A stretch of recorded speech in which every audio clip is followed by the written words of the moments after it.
In this video, I'm going to teach you how to build your own microsites, which will be your own blog network. And I'm going to show you how to outsource the whole thing and how to keep everything organized so you can actually achieve the end result. Now, before I show you how to do everything, I want to show you that it actually works. Here is a real website.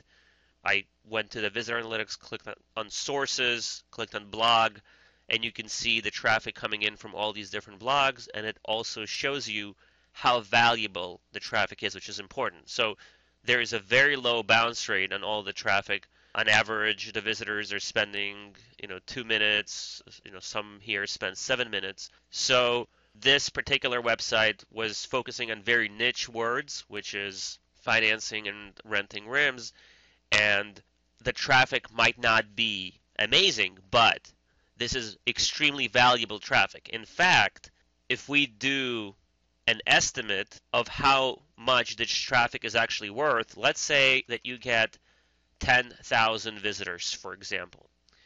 Now, typically, you'll probably have a 50% bounce rate, so you're right away left with 5,000 visitors that you're actually working with.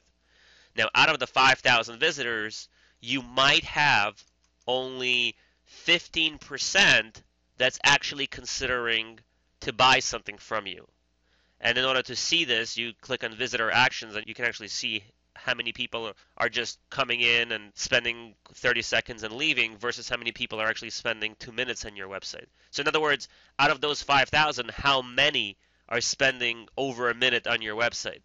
I estimate that this number will be about 15%. So it's 750 people. 750 per month divided by 30 days. So it's about 25 people every single day that will be considering to make a purchase from you. And, you might end up with, instead of the 15%, some people say you have a 1% conversion from the 5,000 people. In this case, if you're working with that 15%, you might end up with a 30% conversion, which means if you have 750 people a month at a 30% conversion, which is a little too high in my opinion, you will probably end up with, I don't know, 100 sales or 200 sales. Again, depends what you're selling.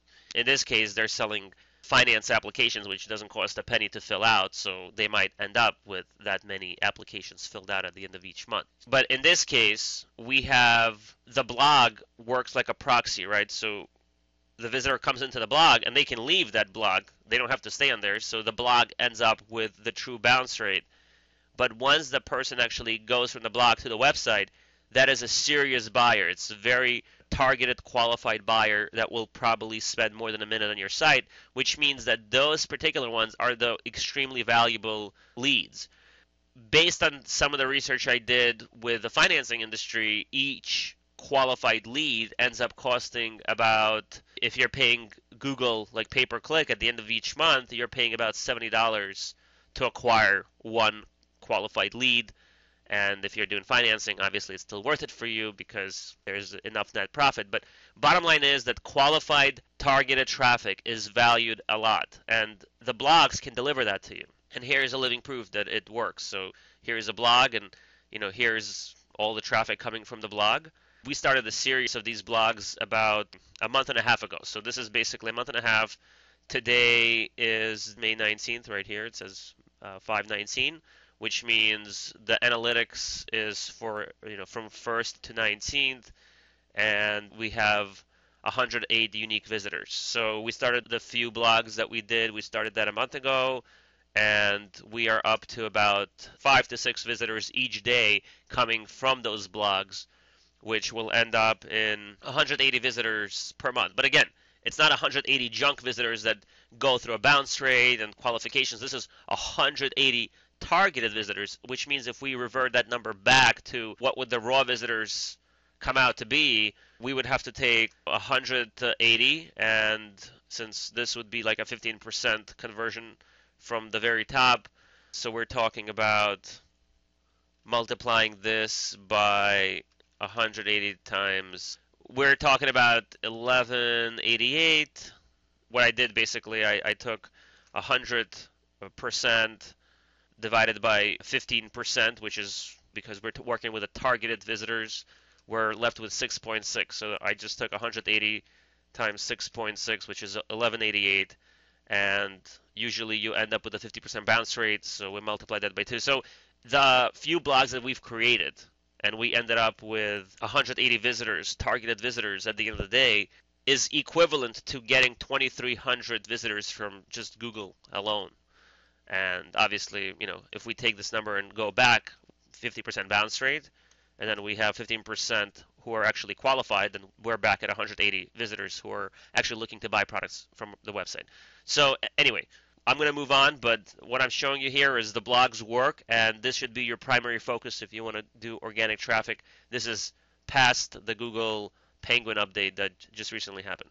Now, here's what a blog looks like. So we just loaded up a template real quick. This blog is called Fuel Hostage Wheels. So now, why am I doing the blogs like this? Because I can really focus on a specific niche keyword, which actually costs money if I want to, do pay-per-click on it.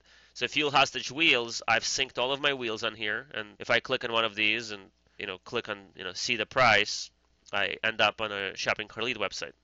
Now, here's where it's ranked. So it's currently number 5. If I was to pay for this, I would be paying about 65 cents per click. On average, I'm going to end up paying about $18 a day if I was to pay for the full amount of traffic every single day to this site. The competition is not really big on it, but I am ranked, and we started this blog a few days ago, and it's already number 5. And you can go and check it yourself. So if you type in, fuel hostage wheels. Okay, so I'm going through a proxy. I'm in Google.